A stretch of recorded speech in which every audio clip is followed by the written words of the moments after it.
সিরাজগঞ্জ ইসলামিয়া সরকারি কলেজ মাঠে 10 দলীয় ঐক্যের নির্বাচনী জনসভা শেষে মাঠে পড়ে থাকা আবর্জনা পরিষ্কার করেছেন দলটির নেতাকর্মীরা।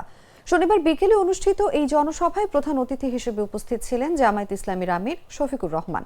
জানা যায় দুপুর 2টা থেকে শুরু হওয়া নির্বাচনী জনসভা বিকেল 4:15টার দিকে শেষ হয়।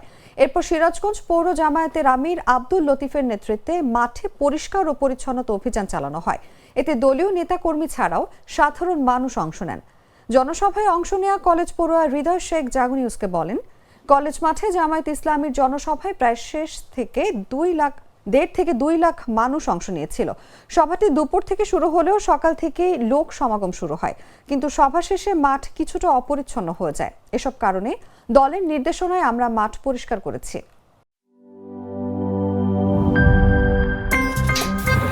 আমার একটা স্মার্ট সিদ্ধান্তে 25% গ্যাসের খরচ কমেছে। ভাবছেন কিভাবে? সাধারণ গ্যাস স্টোভ বদলে আমি এনেছি আরএফএল গ্যাস স্টোভ। এর সাইন্টিফিক নজল ও ব্রাস বার্নার ক্যাপ সমানভাবে তাপ ছড়িয়ে রান্না করে দ্রুত, তাই গ্যাসও বাঁচায় 25%, টাকাও বাঁচে 25%। আরএফএল গ্যাস স্টোভ নিরাপদ ও গ্যাস সাশ্রয়ী।